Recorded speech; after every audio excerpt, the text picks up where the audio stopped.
Olá, tudo bem com você? Seja mais uma vez muito bem-vindo ao meu canal Clodo Feitosa, Clodoaldo da Silva Feitosa, e é sempre um grande prazer para mim estar aqui com vocês conversando, sobre assuntos espirituais que nos ajudam na nossa caminhada aqui no planeta Terra. E primeiramente eu gostaria muito de agradecer a vocês as novas inscrições no canal. Atualmente estamos com 528 inscritos, um crescimento, e atualmente estamos com 38 mil visualizações. Então realmente é um trabalho, que está se expandindo, e eu fico muito feliz, de poder estar ajudando cada um de vocês. Então muito obrigado, vocês também estão me ajudando no crescimento espiritual. Muito obrigado mesmo a todos vocês. Também gostaria de sugerir que, se você ainda não se inscreveu neste canal, que assim o faça. Se desejar, curta e compartilhe os vídeos, que eu estou publicando, e fale, para os seus amigos, aqueles que você acha que precisam, ouvir essas explicações que eu dou aqui. Assim você estará me ajudando a manter este trabalho e também poderá estar ajudando alguém que está precisando de alguma orientação na área espiritual, que é uma área fundamental em nossas vidas. Também eu gostaria de pedir a vocês que se utilizassem dos comentários. Eu sempre leio, o que vocês escrevem, observo o debate que surge em torno dos vídeos publicados, e isso é sempre muito importante para que nós possamos abrir as nossas consciências para o conhecimento e para a sabedoria. Pois bem, o tema de hoje, vai ser interessante, que vai ser respondendo a perguntas de inscritos no canal, parte 2. Eu já fiz uma parte 1 uma vez, vocês já tiveram a oportunidade de ver eu respondendo algumas perguntas, e neste vídeo eu vou dar continuidade a esse trabalho, respondendo algumas perguntas de inscritos do canal. Então aqui eu vou opinar sobre algumas perguntas que os inscritos do canal me mandaram através do e-mail clodefeitosa@hotmail.com. Esse e-mail eu vou deixar aí na descrição do vídeo. Caso você também queira mandar a sua pergunta, fique à vontade. Se você desejar, pode mandar a sua pergunta, e aí você explica lá, se você autoriza, que eu fale o seu nome, de onde você é, fique à vontade, que a maioria, dos inscritos nesse canal preferem, não dizer quem são, preferem o anonimato e o sigilo, porque alguns deles são testemunhas de Jeová, e como vocês sabem, eu já disse que as pessoas dessa religião, elas são punidas, se a liderança da organização descobrir que de alguma forma eles estão tendo acesso a algum tipo de conhecimento que não seja aquele que é propagado pela religião. E eu vou responder as perguntas de vocês da maneira que eu entendo, de acordo com meus estudos. É minha opinião, portanto vocês também podem discordar. Aqui não existe esse negócio de dono da verdade, nem de boca de Deus, aqui não é assim. Aqui é a minha opinião, de acordo com meus estudos. Vocês têm que analisar também o que eu estou falando e, em seguida, tomar a sua própria decisão, sobre o que você acredita ou não na sua vida. Aqui nós não estamos com o objetivo de conseguir seguidores, no sentido religioso, mas sim o objetivo é criar pessoas que pensam, pessoas que estão tentando a cada dia expandir a sua consciência para ampliar o seu conhecimento. Bom, e a primeira pergunta foi enviada por um inscrito da cidade de São Paulo, e é a seguinte: é correto pagar dízimo nos dias atuais? A pessoa que paga o dízimo é mais abençoada por Deus do que outras? Bom, é óbvio que minha resposta é a seguinte, eu não pago dízimo a nenhuma igreja e nem pagaria, porque considero o dízimo atualmente é apenas uma forma de enriquecer os líderes religiosos, Eles usam o dízimo para isso. No passado, o dízimo foi estabelecido na nação de Israel, mas aí era uma outra conjuntura.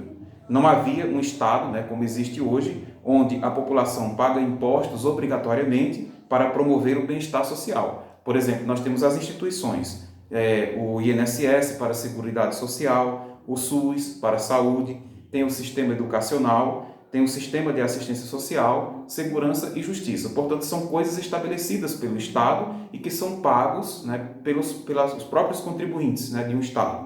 Então, lá na época de Israel era diferente, Lá cada um vivia de acordo com tudo que produzia e acumulava durante a vida. Entretanto, a tribo de Levi, que era uma das tribos de Israel, não lhe era permitido produzir nada, né, para si mesma, porque ela tinha a obrigação de cuidar dos deveres lá do templo de Israel. De modo então que foi instituído que cada uma das demais tribos dessem à tribo de Levi 10% de sua produção. Portanto, era uma outra conjuntura que realmente era necessário ter o dízimo, né, naquela época. Mas essa conjuntura não se verifica atualmente, né, de modo que, ao meu ver, não cabe mais o dízimo como era feito antigamente.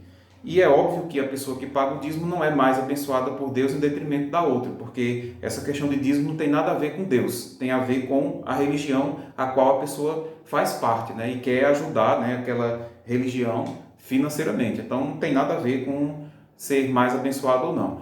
O que o faz você, por assim dizer, né, ser mais abençoado, ou seja, ter uma vida mais tranquila, ter uma vida mais pacífica, com mais bem-estar, é obedecer às leis do Criador e fazer o bem ao seu próximo e agir, né, com cuidado com você mesmo, com o seu próprio corpo, com o seu próprio espírito, aprender constantemente, né, estar sempre em aprendizado. Isso é o que vai fazer você ser mais ou menos, né, entre aspas, abençoado, porque na realidade a bênção não é gratuita, né? Não é que você vai receber tudo de graça, não. Você tem que trabalhar para conseguir estar bem, né, espiritualmente falando. Então você tem que estudar, você tem que se melhorar moralmente, tem que cuidar do seu corpo, tem que evitar as drogas, né? Você tem que cuidar de si, você tem que fazer alguma coisa também por você. Aí o que vai acontecer, como nós estamos vivendo numa conjuntura, né, de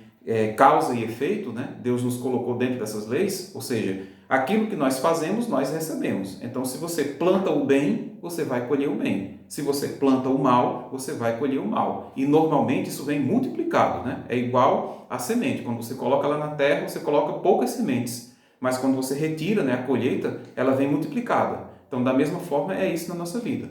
As nossas ações, né, é o que vai dizer o nosso futuro. Hoje nós somos resultado de nossas ações pretéritas e amanhã seremos resultados do que nós fazemos agora.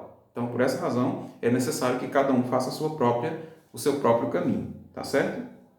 Então, mas é óbvio que todas as igrejas, né, todos os grupos religiosos, eles têm, né, a necessidade de dinheiro para manter os seus templos, manter os serviços e tudo mais. E como isso poderia ser feito?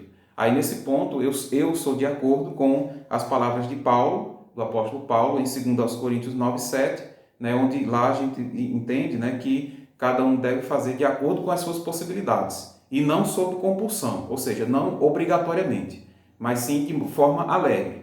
E para isso, então, as contribuições devem ser voluntárias para a manutenção do templo religioso. Então, não cabe mais o dízimo atualmente e as contribuições devem ser voluntárias. Esse é o meu entender, é o meu ponto de vista na questão espiritual. Enriquecer materialmente aqui na terra, ou enriquecer um templo religioso, no qual todos os adeptos daquela religião pagam o dízimo, isso não é uma coisa, né, ao meu ver, espiritualmente evolucionária, né? Na realidade, a pessoa fica mais apegado a coisas materiais do que a coisas espirituais, tá certo? Então, esse é o meu ponto de vista sobre o assunto. A segunda pergunta foi encaminhada por um inscrito da cidade do Recife, Pernambuco, que é a seguinte: por que Deus proibiu o contato com os mortos? Então, lá na Bíblia, né, a gente sabe que lá no livro de Êxodo tem uma ordem, né, de Moisés de que os israelitas não deviam entrar em contato com um médium para entrar em contato com um espírito, né? Tinha essa proibição. Aí ela pergunta por que Deus proibiu, então, isso, né?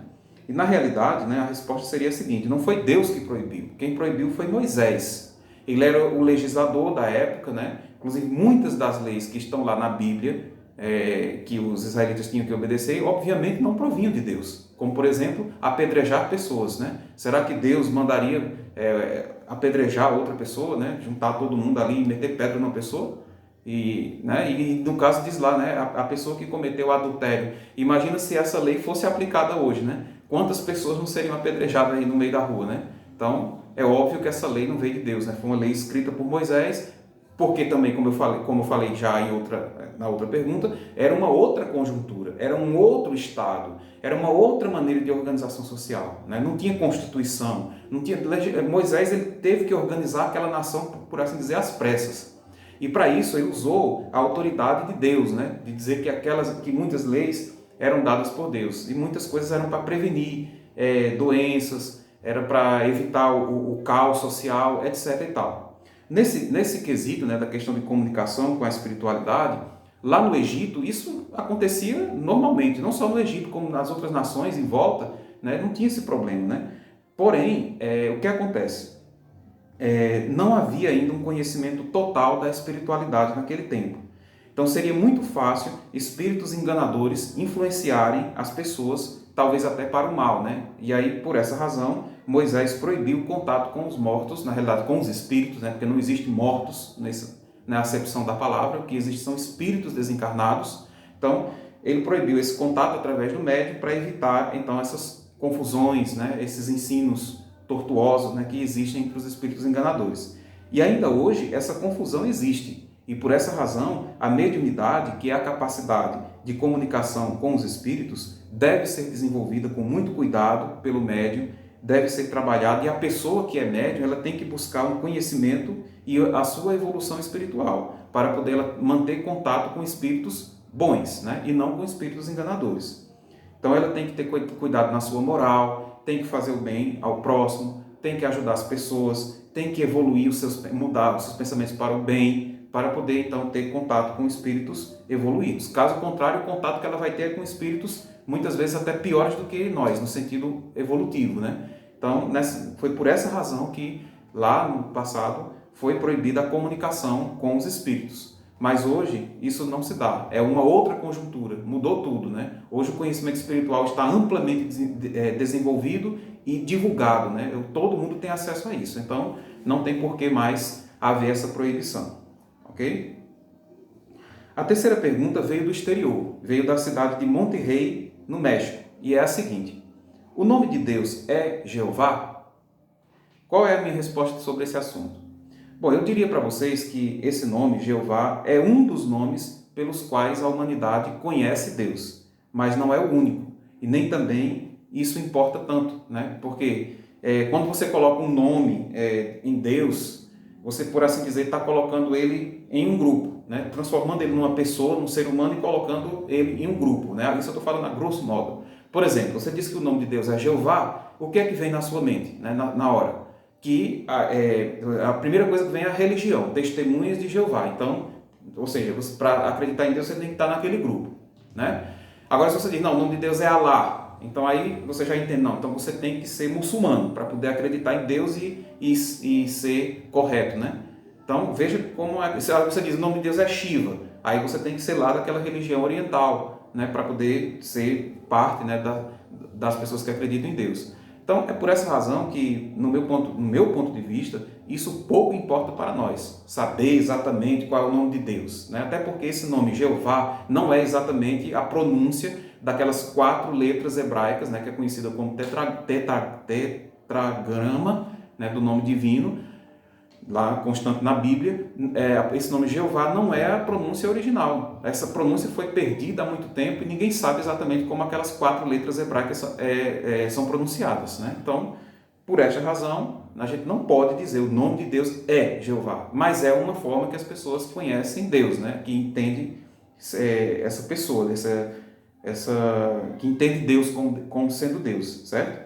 Como eu disse para vocês, né, isso tem tanta importância, né, saber exatamente qual é o nome de Deus. Por quê?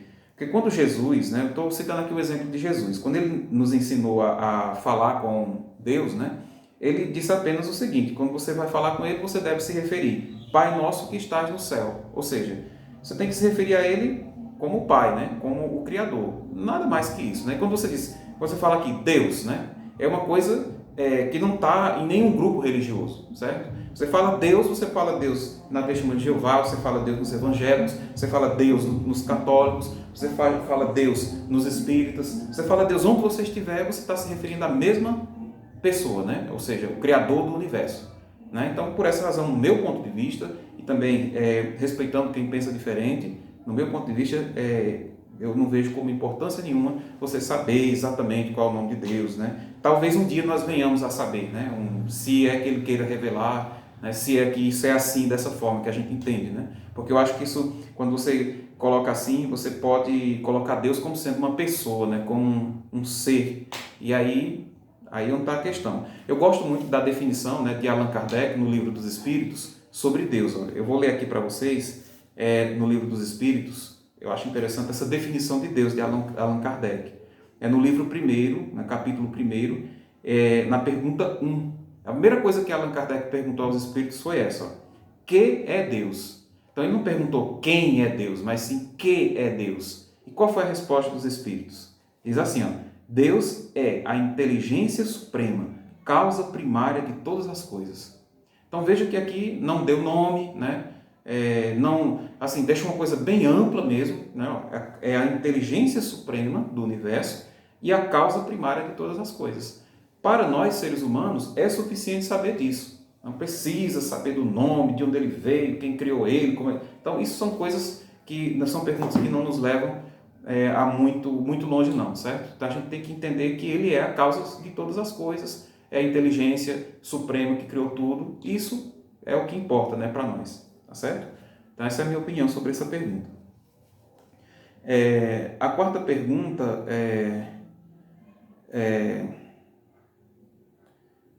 veio de Fortaleza, Ceará, e pergunta o seguinte: ó, Jesus é Deus? Não, né? A minha resposta é essa. Jesus é um espírito evoluído que encarnou aqui no planeta Terra para ensinar o caminho da evolução espiritual. Certamente ele é um extraordinário servidor de Deus, como muitos outros que também encarnaram aqui na Terra e trouxeram grandes ensinamentos para a melhoria da humanidade, tais como Buda e muitos dos filósofos da antiguidade. Aí você pergunta: ele é filho de Deus? Claro, ele é filho de Deus, sim, com certeza, assim como todos nós somos filhos de Deus, filhos espirituais de Deus. No momento nós estamos encarnados em um corpo físico, mas nós somos espíritos. E o objetivo do espírito é evoluir, evoluir, evoluir até chegar à perfeição. Foi o que aconteceu com Jesus. Então ele é um espírito perfeito, é um espírito que não tem mais nenhuma das imperfeições que nós enfrentamos no momento. E Jesus, ele evoluiu, como eu falei, infinitamente a mais do que nós, e tem um cuidado especial com o planeta Terra, intervindo sempre ao nosso favor, né, junto ao plano espiritual. Então, claro que Jesus tem muita importância para nós. Ele não é Deus, mas ele tem muita importância para nós, porque ele foi um mestre espiritual que nos trouxe muito ensinamento para a nossa evolução, né, aqui como seres, mas também está sempre trabalhando, né, e trabalhou no passado para a construção, ajudando na construção, no preparo do planeta, para que nós espíritos pudéssemos depois encarnar aqui, e continua, né, tendo um cuidado especial com todos nós, né? Então Jesus é realmente um espírito extraordinário e que nós devemos todo respeito a ele, né? Bom, essa é a minha resposta. A quinta pergunta veio da cidade de Pato Branco, Paraná, e a pergunta é a seguinte: você é espírita? Pois você cita com frequência as obras de Allan Kardec, né? E a minha resposta é: eu não sou espírita. Eu sou um espiritualista, um pesquisador independente da espiritualidade, que estou criando o meu próprio caminho, certo? Claro que eu estou aberto a estudar o espiritismo, a estudar as religiões orientais, a estudar o cristianismo, a estudar o judaísmo. Assim, minha mente está aberta para estudar tudo, né? As filosofias. Então, isso me permite ter uma mentalidade, né, mais ampla, né? Não estou restrito a uma determinada religião, né? E o espiritismo é uma religião, né? O espiritismo, ele é uma religião com práticas, doutrina, organização, assim como qualquer outra religião. E eu já fui, sim, espírita por 4 anos, né? Mas agora, né, resolvi fazer esse trabalho e seguir um caminho independente, né? Nesse sentido que eu não posso dizer que sou espírita. Porém, a outra parte da pergunta, né? Você cita com frequência as obras de Allan Kardec. Por que eu cito essas obras? Primeiro porque eu conheço muito bem a obra, é muito interessante, tem uma doutrina, tem ensinamentos realmente que podem nos ajudar muito na nossa evolução espiritual, e por essa razão, né, eu cito elas no meu trabalho. Mas não só elas, né? Eu cito também a Bíblia, cito outros livros, cito filosofia. Então, assim, não é só a obra de Allan Kardec, né? Quando você é espírita, você está mais, como eu poderia dizer, você está mais ligado, né, a essas obras, né? Mas a obra dele, como por exemplo, são 6 livros. O Livro dos Espíritos, né? Aí tem aqui o Evangelho segundo o Espiritismo. Tem aqui também o que é o Espiritismo, certo? Tem esse aqui que é o Livro dos Médiuns, que explica como é que funciona a mediunidade. Tem esse aqui, né, O Céu e o Inferno, também é uma obra muito interessante, que fala sobre a justiça divina e, né, o que é que o Espiritismo fala sobre a justiça divina. E tem esse aqui, ó, a Gênese, os milagres e as predições segundo o Espiritismo. Né? Então, vale a pena, né, eu recomendo fortemente a vocês a leitura desses livros. Por quê? Ao contrário do que muitos dizem, né, que eu vou ler, vou me tornar espírita, ou então aqui só tem ensinamento do demônio, só tem coisa ruim, eu garanto a vocês que vocês não vão encontrar coisas do demônio aqui. Primeiro que o demônio não existe, né, eu já disse a vocês em outro vídeo, né? Isso é uma criação dos homens. Né? O que existe aqui, você vai encontrar nessa obra, é conhecimento espiritual para a sua evolução. Né? Recomendo, não estou dizendo que é o único local onde tem conhecimento espiritual, mas é com certeza um dos locais onde você vai encontrar coisas muito interessantes. Eu acho que vale a pena conferir e ler aí, certo? Muito bem, então, passada nessa pergunta, então eu também cito a Bíblia, né, como eu falei, cito fontes filosóficas, recomendo a leitura da Bíblia, recomendo a leitura de filosofia, tudo isso vai ajudar muito, né, dos livros de filosofia clássicos, né? Todas as filosofias a gente deve dar uma analisada, né? Nós devemos analisá-las para entender o que é que ela fala, né? Você não tem que ter a sua mente fechada, isso aqui eu não posso ler porque, né? Não existe isso, né? Você tem que... O próprio o Aristóteles, né? Ele diz o seguinte: a marca de uma mente evoluída é a capacidade de entreter uma ideia sem aceitá-la. Então, se você for uma mente evoluída, né, uma pessoa instruída, você vai poder analisar qualquer informação e não necessariamente acreditar logo nela de cara, entendeu? Você não tem que ter medo disso, né? Ter medo de ler, porque você acha, eu vou me expor a isso aqui e tal, né? Então, eu acho que não, né? Não é por aí, tá certo? Sexta pergunta vem de Belo Horizonte, escrito em Belo Horizonte, Minas Gerais, que diz o seguinte, ó: se Deus criou tudo o que existe, quem criou Deus? Né? Então, esse tipo de pergunta, como eu já disse a vocês, não nos leva a lugar nenhum. E a minha resposta é: eu não sei responder isso. Eu acredito, né, que à medida que nós formos evoluindo espiritualmente, nós vamos então descobrindo os mistérios do universo e aprendendo cada vez mais sobre Deus. Ou seja, as coisas que nós não sabemos e gostaríamos de saber sobre Deus, isso nos vai ser revelado, mas não agora, porque nós não temos condições de entender tudo. Né? Nós precisamos aprender mais ainda, precisamos evoluir mais, tá certo? Eu acho esse tipo de pergunta é a mesma coisa que você pegar uma criança que ainda nem sequer sabe ler, que não conhece nem o alfabeto, e entregar para ela, né, uma equação do 2º grau e dizer, pronto, você vai ter que resolver essa equação aqui. Então isso não só é impossível, como incabível, né? Então eu acho que esse tipo de pergunta não nos leva a lugar nenhum.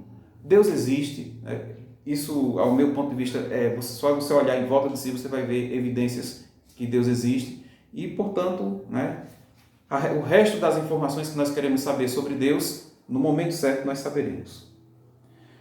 A 7ª pergunta vem de São Paulo novamente, São Paulo capital, que é a seguinte: se a reencarnação existe mesmo, por que eu não consigo me lembrar das minhas vidas passadas? Qual é o aprendizado que existe de uma encarnação para outra se a gente esquece tudo?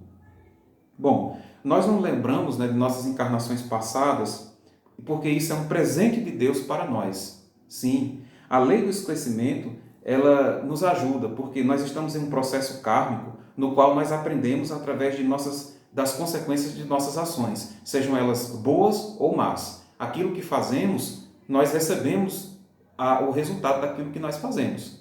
Isso ultrapassa uma encarnação para outra. Muitas vezes, muitas encarnações, né, você faz uma coisa aqui nessa encarnação e o resultado só vai aparecer em 3, 4 encarnações depois. Né? Então, a gente está nesse processo kármico. E por essa razão, a lei do esquecimento serve para que nós possamos recomeçar sem traumas a cada nova encarnação e sermos nós mesmos, livres daqueles traumas, daquilo que a gente fez em outras encarnações ou que recebemos, né, de outras pessoas que podem nos causar traumas e males, não é isso?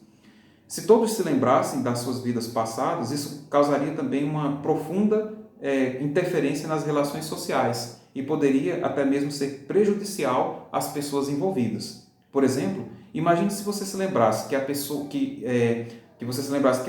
você já matou em outra encarnação atualmente é seu filho ou seu marido, né, ou sua esposa, ou seu pai, né, e você se lembrar, né, de como você matou aquela pessoa, a raiva que ela lhe fez e tudo mais, né, lembrar dela, né, lembrar do espírito.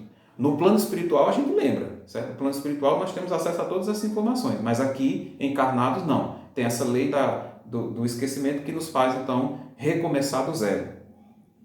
Já imaginou, então, você se lembrar, né, que o seu cônjuge ou o namorado que você ama tanto nesse momento, dá beijinho, abraço e tudo, já imaginou que você já foi um soldado junto com ele em outra encarnação e que ele lhe matou, ou que você matou ele, né, com aquele ódio, né? Então, por essa razão, a lei do esquecimento é bom para nós, né? Ela é boa para nós, ela nos faz progredir espiritualmente, certo? É uma sabedoria do plano espiritual fazer-nos esquecer das nossas anteriores encarnações para o nosso próprio bem, para a nossa própria evolução. E tem pessoas que se lembram de suas encarnações, né? Não é todo mundo que esquece, a maioria esquece, né? A maioria não lembra, né, das encarnações. Mas há pessoas que se lembram, né? Há pessoas que têm vislumbre de suas encarnações. Inclusive, eu gostaria até de falar para vocês aqui sobre esse livro aqui, que é um estudioso, né? O Ian Stevenson, né? Nesse livro aqui sobre reencarnação, aqui ele fala de casos europeus, mas ele tem um outro livro que são 20 casos de reencarnação. Aqui é um estudo científico, e Ian Stevenson não era espírita, certo? Ele era espiritualista também, mas não espírita.